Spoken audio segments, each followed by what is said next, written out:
ਸ਼ਮਾਦਾਨ।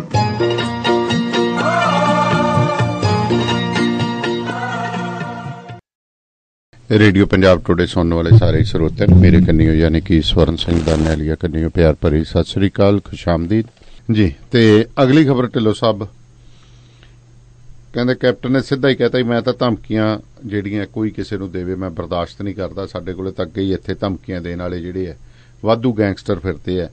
ਭਾਈ ਤੁਸੀਂ ਪ੍ਰਚਾਰ ਕਰੋ, ਧਮਕੀਆਂ ਜਿਹੜਾ ਗੈਂਗਸਟਰਾਂ ਵਾਲਾ ਕੰਮ ਨਾ ਕਰੋ। ਤੇ ਨਾਲ ਦੀ ਨਾਲ ਇਹ ਵੀ ਕਹਿ ਦਿੱਤਾ ਹੈ ਕਿ ਜਿਹੜਾ ਸ਼੍ਰੀ ਅਕਾਲ ਤਖਤ ਜਾਂ SGPC ਹੈ ਜਿਹੜਾ ਧੁੰਮੇ ਤੇ ਢੱਡਰੀਆਂ ਵਾਲੇ ਦਾ ਮਾਮਲੇ ਨੂੰ ਜਿਹੜਾ ਨਿਪਟਾਵੇ। ਹੁਣ ਬਿਲਕੁਲ ਦਾਨੇਵਾਲੀਆ ਸਾਹਿਬ ਜਿਹੜਾ ਹੁਣ ਇਹ ਮਾਮਲਾ ਤਾਜ਼ਾ ਉੱਠਿਆ ਹੈ, ਇਹ ਤਾਜ਼ਾ ਇਸੇ ਕਰਕੇ ਉੱਠਿਆ ਸੀ ਕਿ 20 ਮਈ ਨੂੰ ਜੀ ਚੌਕ ਮਹਿਤਾ ਵਿਖੇ ਇੱਕ ਮੀਟਿੰਗ ਹੋਈ ਸੀ। ਮੀਟਿੰਗ ਕੀਤੀ ਸੀ ਉਹ ਘੱਲੂਘਾਰਾ ਦਿਵਸ ਮਨਾਉਣ ਵਾਸਤੇ ਜੀ। ਉਸ ਮੀਟਿੰਗ ਨੂੰ ਸੰਬੋਧਨ ਕਰਦਿਆਂ ਇੱਕ ਜੱਸੋਵਾਲ ਸਾਹਿਬ ਸਪੋਕਸਮੈਨ ਹੈ, ਮੇਰੇ ਖਿਆਲ ਚਰਨਜੀਤ ਸਿੰਘ ਉਹਨਾਂ ਦਾ ਨਾਮ ਹੈ ਜੀ, ਦਮਦਮੀ ਟਕਸਾਲ ਦੇ, ਉਹਨਾਂ ਨੇ ਵੱਡੇ ਆਗੂਆਂ ਦੀ ਮੌਜੂਦਗੀ ਦੇ ਵਿੱਚ ਜੀ ਕੁਝ ਅਜਿਹੇ ਸ਼ਬਦ ਇਸਤੇਮਾਲ ਕੀਤੇ ਸੀ ਜਿਹੜੇ ਹਿੰਸਾ ਭੜਕਾਉਣ ਵਾਲੇ ਹੈ ਜੀ।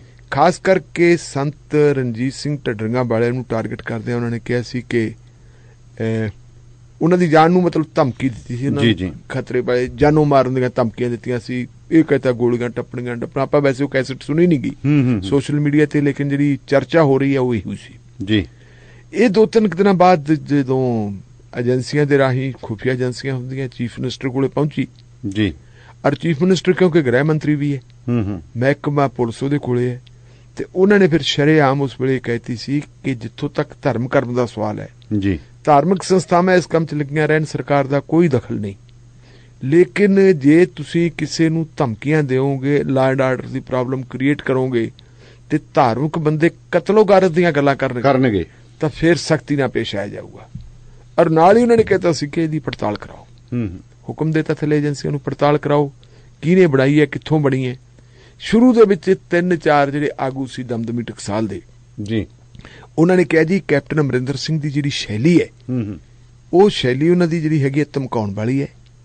ਉਹਨਾਂ ਨੇ ਟਕਸਾਲ ਨੂੰ ਤੇ ਟਕਸਾਲ ਦੇ ਮੁਖੀ ਨੂੰ ਜੀ ਜਿਹੜਾ ਹੈਗਾ ਉਹਦੇ ਸਤਿਕਾਰ ਪ੍ਰਤੀ, ਇੱਜ਼ਤ ਪ੍ਰਤੀ ਚੁਣੌਤੀਪੂਰਨ ਜਿਹੜੀ ਹੈਗੀ ਹੈ ਸ਼ਬਦਾਂ ਦਾ ਇਸਤੇਮਾਲ ਕੀਤਾ, ਠੀਕ ਨਹੀਂ।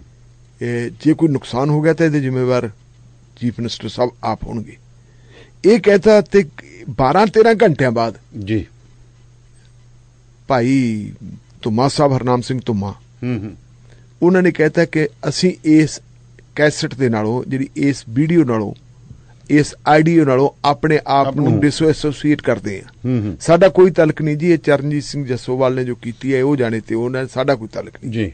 ਤੇ ਜੱਸੋਵਾਲ ਸਾਹਿਬ ਉਦੋਂ ਤੋਂ ਲੈ ਕੇ ਜੀ ਕਹਿੰਦੇ ਲਾਪਤਾ ਹੋ ਗਏ, ਅੰਡਰਗਰਾਉਂਡ ਹੋ ਗਏ ਜੀ। ਇਹ ਗੱਲ ਵੈਸੇ ਉੱਥੇ ਹੀ ਮੁੱਕ ਜਾਣੀ ਚਾਹੀਦੀ ਸੀ ਜਦੋਂ ਧੁੰਮਾ ਸਾਹਿਬ ਨੇ ਕਹਿਤਾ ਸੀ ਕਿ ਮੈਂ ਡਿਸਐਸੋਸੀਏਟ ਕਰਦਾ। ਚਲੋ ਜਿਹੜਾ ਗੁਨਾਹਗਾਰ ਹੋਊ ਉਹਨੂੰ ਆਪੇ ਸਜ਼ਾ ਮਿਲੂ, ਕਾਨੂੰਨ ਆਪਦਾ ਕੰਮ ਕਰੂਗਾ, ਗੱਲ ਮੁੱਕ ਗਈ ਸੀ। ਫਿਰ ਹੁਣ ਗੱਲ ਮੁੱਕੇ ਕਿਉਂ ਜੀ? ਸਿਆਸੀ ਪ੍ਰਭੂਆਂ ਦੀ ਕਈ ਵਾਰੀ ਮਜਬੂਰੀ ਹੋ ਰਹੀ ਹੈ, ਜੇ ਗੱਲ ਹੀ ਮੁੱਕ ਗਈ। ਹਾਂ, ਸਿਆਸੀ ਪ੍ਰਭੂਆਂ ਨੇ ਮੇਰੇ ਖਿਆਲ ਫਿਰ ਆਪਣੇ ਧਾਰਮਿਕ ਜਿਹੜਾ ਹੈਗਾ ਤੌਰ ਤਰੀਕੇ ਉਹ ਇਸਤੇਮਾਲ ਕਰ ਲਏ ਜੀ। ਤੇ ਭਾਈ ਗੋਬਿੰਦ ਸਿੰਘ ਲੌਂਗੋਵਾਲ ਜਿਹੜੇ ਸ਼੍ਰੋਮਣੀ ਗੁਰਦੁਆਰਾ ਪ੍ਰਬੰਧਕ ਕਮੇਟੀ ਦੇ ਪ੍ਰਧਾਨ ਨੇ, ਉਹਨਾਂ ਦਾ ਬਿਆਨ ਆ ਗਿਆ ਕਿ ਕੈਪਟਨ ਅਮਰਿੰਦਰ ਸਿੰਘ ਨੂੰ ਦਮਦਮੀ ਟਕਸਾਲ ਪ੍ਰਤੀ ਅਜਿਹੀ ਸ਼ਬਦਾਵਲੀ ਨਹੀਂ ਸੀ ਇਸਤੇਮਾਲ ਕਰਨੀ ਚਾਹੀਦੀ। ਅਸੀਂ ਜੀ ਇਹਦਾ ਕੜਾ ਨੋਟਿਸ ਲੈਣੇ ਆ ਜੀ।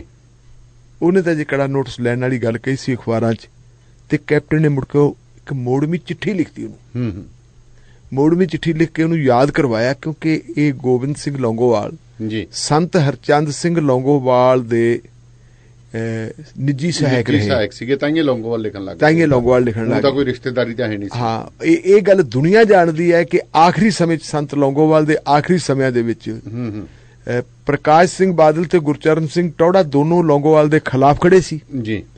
ਤੇ ਉਸ ਵੇਲੇ ਜਿਹੜੇ ਬੰਦੇ ਲੌਂਗੋਵਾਲ ਦੇ ਨਾਲ ਖੜੇ ਸੀ ਉਹਨਾਂ ਦੇ ਵਿੱਚ ਅਕਾਲੀ ਦਲ ਦੇ ਵਿੱਚ ਉਹਨਾਂ ਦੇ ਵਿੱਚ ਕੌਣ ਸੀ ਜੀ? ਉਹਨਾਂ ਦੇ ਵਿੱਚ ਸੀਗਾ ਸੁਰਜੀਤ ਸਿੰਘ ਬਰਨਾਲਾ ਜੀ, ਉਹਨਾਂ ਵਿੱਚ ਸੀ ਬਲਵੰਤ ਸਿੰਘ, ਉਹਨਾਂ ਦੇ ਵਿੱਚ ਸੀਗਾ ਕੈਪਟਨ ਅਮਰਿੰਦਰ ਸਿੰਘ ਜੀ, ਉਹਨਾਂ 'ਚ ਸੀ ਰਵਿੰਦਰ ਸਿੰਘ, ਤੇ ਇਹ ਲੌਂਗੋਵਾਲ ਸਾਹਿਬ ਵੀ ਉਹਨਾਂ ਦੇ ਨਾਲ ਹੀ ਹੁੰਦੇ ਸੀ ਜੀ। ਠੀਕ। ਹੁਣ ਕੈਪਟਨ ਅਮਰਿੰਦਰ ਸਿੰਘ ਨੇ ਉਹਨੂੰ ਯਾਦ ਕਰਵਾਇਆ ਕਿ ਤੁਸੀਂ ਉਹ ਟਾਈਮ ਯਾਦ ਕਰੋ, ਪੰਜਾਬ ਨੇ ਕਿੰਨਾ ਸੰਤਾਪ ਹੰਢਾਇਆ ਤੇ ਪੰਜਾਬ ਦੇ ਸੰਤਾਪ ਦਾ ਮੁੱਢ ਕਿੱਥੋਂ ਵੱਜਿਆ ਸੀ? ਮੁੱਢ ਧਮਕੀਆਂ ਤੋਂ ਹੀ ਵੱਜਿਆ ਸੀ। ਧਾਰਮਿਕ ਸ਼ਖਸੀਅਤਾਂ ਨੂੰ ਧਮਕੀਆਂ ਨਹੀਂ ਦੇਣੀਆਂ ਚਾਹੀਦੀਆਂ। ਉਹਨੇ ਕਹਿੰਦਾ ਲੌਂਗੋਵਾਲ ਸਾਹਿਬ ਇਹਨਾਂ ਦਾ ਜਿਹੜਾ ਹੈਗਾ, ਤੁਸੀਂ ਸ਼੍ਰੋਮਣੀ ਕਮੇਟੀ ਦੇ ਪ੍ਰਧਾਨ ਹੋ, ਤੁਹਾਡੀ ਇਹ ਡਿਊਟੀ ਬਣਦੀ ਹੈ ਵੀ ਤੁਸੀਂ ਇਹਨਾਂ ਦੋਨਾਂ ਧਾਰਮਿਕ ਆਗੂਆਂ ਦਾ ਜਿਹੜਾ ਆਪਸੀ ਕਾਟੋ ਕਲੇਸ਼ਾਂ ਨੂੰ ਮੁਕਾਓ। ਹਾਂਜੀ, ਤੁਸੀਂ ਆਪ ਮੁਕਾਓ, ਤੁਸੀਂ ਇਹਦੇ ਵਿੱਚ ਪਾਓ, ਕੀ ਕਹਿੰਦੇ ਨੇ ਆਪਾਂ, ਸਾਲਸਗੀਰੀ ਕਰੋ। ਅਕਾਲ ਤਖਤ ਸਾਹਿਬ ਨੂੰ ਤੁਸੀਂ ਕਹਿ ਸਕਦੇ ਹੋ, ਅਕਾਲ ਤਖਤ ਸਾਹਿਬ ਦੀਆਂ ਸੇਵਾਵਾਂ ਲਈਆਂ ਜਾ ਸਕਦੀਆਂ, ਜਥੇਦਾਰ ਸਾਹਿਬ ਦੀਆਂ ਉਹ ਰੁਕਵਾ ਸਕਦੇ ਆ। ਪਰ ਫਿਰ ਅਗਲੀ ਗੱਲ ਫਿਰ ਕਹਤੀ ਕਿ ਜਿੱਥੋਂ ਤੱਕ ਧਮਕੀਆਂ ਦਾ ਸਵਾਲ ਹੈ, ਸਰਕਾਰ ਕਦੇ ਬਰਦਾਸ਼ਤ ਨਹੀਂ ਕਰੂਗੀ, ਅਸੀਂ ਇਹ ਤੁਹਾਨੂੰ ਨਹੀਂ ਆਉਣ ਦੇਵਾਂਗੇ। ਇਹ ਹੁਣ ਇਹ ਤੋਂ ਬਾਅਦ ਵੇਖਦੇ ਹਾਂ ਵੀ ਲੌਂਗੋਵਾਲ ਸਾਹਿਬ ਦਾ ਪ੍ਰਤੀਕਰਮ ਇਹਦੇ ਤੇ ਕੀ ਆਉਂਦਾ। ਬਿਲਕੁਲ ਜੀ। ਵੈਸੇ ਤਾਂ ਢਿੱਲੋਂ ਸਾਹਿਬ ਜੇਕਰ ਗੱਲ ਆਖੀਏ ਤਾਂ ਜਦੋਂ ਦੀ ਇਹ ਘਟਨਾ ਵਾਪਰੀ ਉਸ ਤੋਂ ਬਾਅਦ ਲੈ ਕੇ ਜਿਹੜੀ ਕੁੜੱਤਣ, ਆਪਾਂ ਦੂਜੇ ਧਰਮਾਂ ਦੀਆਂ ਗੱਲਾਂ ਦੇਖੋ ਵੈਸੇ ਗੱਲ ਕਰਦੇ ਹਾਂ, ਜਿਹੜੇ ਧਰਮ ਆਪਣੇ ਸਿੱਖ ਧਰਮ ਵੀ ਬੜਾ ਵੰਡਿਆ ਗਿਆ। ਇਹ ਜੀ ਕੂਕੇ ਨੇ, ਇਹ ਜੀ ਫਲਾਨੇ ਹੈ, ਇਹ ਉਹ ਹੈ, ਇਹ ਨਾਨਕਸਰ ਨੂੰ ਮੰਨਦੇ ਨੇ, ਕੋਈ ਟਕਸਾਲ ਨੂੰ ਮੰਨਦਾ, ਕੋਈ ਹਰਮੰਦਰ ਅਕਾਲ ਤਖਤ ਦੀ ਉਸ ਚੀਜ਼ ਨੂੰ ਮੰਨਦਾ, ਕੋਈ ਕਿਸੇ ਨੂੰ ਮੰਨਦਾ। ਸੋ ਕੁੱਲ ਮਿਲਾ ਕੇ ਜੇਕਰ ਆਪਾਂ ਗੱਲਾਂ ਕਰਦੇ ਹਾਂ, ਅੰਮ੍ਰਿਤ ਵੀ ਕਈ ਕਹਿੰਦੇ ਜੀ ਮੈਂ ਫਲਾਨੇ ਤੋਂ ਅੰਮ੍ਰਿਤ ਛਕਿਆ, ਮੈਂ ਫਲਾਨੇ ਤੋਂ, ਕੋਈ ਨਹੀਂ ਕਹਿੰਦਾ ਮੈਂ 5 ਪਿਆਰਿਆਂ ਤੋਂ ਅੰਮ੍ਰਿਤ ਛਕਿਆ। ਇਹ ਜਿਹੜੀਆਂ ਵਾਪਰ ਰਹੀਆਂ ਨੇ ਘਟਨਾਵਾਂ, ਅਸੀਂ ਲੋਕਾਂ ਨੂੰ ਜਾਂ ਹੋਰ ਕਿਸੇ ਸ਼ਕਤੀਆਂ ਨੂੰ ਅਸੀਂ ਜਿਹੜਾ ਜ਼ਿੰਮੇਵਾਰ ਠਹਿਰਾਉਣੇ ਆ ਕਿ ਸਾਡੇ ਧਰਮ ਦੇ ਵਿੱਚ ਉਹ ਘੁਸਪੈਠ ਕਰ ਗਏ। ਪਰ ਘੁਸਪੈਠ ਜਿਹੜੀ ਹੈਗੀ ਆ ਵਿੱਚ ਬੜੇ, ਜਿਹੜੇ ਅਸੀਂ ਵਿੱਚ ਹੀ ਬੜੇ ਵੇ ਨਾ, ਅਸੀਂ ਕੂਣੀਆਂ ਨਾਲ ਆਪਣਾ ਛੱਪਰ ਜਿਹੜਾ ਢਾਈ ਜਾਂਦੇ ਆ। ਜਿਵੇਂ ਬਿਲਕੁਲ ਜਦੋਂ ਅਸੀਂ ਆਪਣੇ ਆਪ ਕਹਿੰਦੇ ਵੀ ਆਓ ਦਖਲਅੰਦਾਜ਼ੀ ਕਰੋ, ਜੇ ਅਸੀਂ ਮੌਕਾ ਦੇਵਾਂਗੇ, ਅਸੀਂ ਆਪਸ ਵਿੱਚ ਘੋਟੋ ਘੋਟੀ ਹੋਵਾਂਗੇ, ਫੇਰ ਹੀ ਕੋਈ ਆ ਕੇ ਸਾਨੂੰ ਛਡਾਉਣ ਵਾਲਾ ਵੀ ਆਊਗਾ, ਹੋਊਗੀ, ਫੇਰ ਕਿਵੇਂ ਹੋ ਜਾਊਗਾ। ਠੀਕ ਹੈ। ਨਹੀਂ ਹੁਣ ਇਹ ਵੀ ਬੜੀ ਵੱਡੀ ਚਰਚਾ ਚੱਲੀ ਹੋਈ ਹੈ ਜੀ, ਕਹਿੰਦੇ ਗੁਰੂ ਗ੍ਰੰਥ ਸਾਹਿਬ ਨੂੰ ਦੁਬਾਰਾ ਤੋਂ ਲਿਖਣ ਦੀਆਂ ਕੋਸ਼ਿਸ਼ਾਂ ਕੀਤੀਆਂ ਜਾ ਰਹੀਆਂ ਤੇ ਜਿਹੜੀਆਂ ਪੁਰਾਣੀਆਂ ਬੀੜਾਂ ਨੇ ਗੁਰੂ ਗ੍ਰੰਥ ਸਾਹਿਬ ਦੀਆਂ ਉਹ ਸੰਭਾਲ ਕੇ ਰੱਖੀਆਂ ਜਾਣ।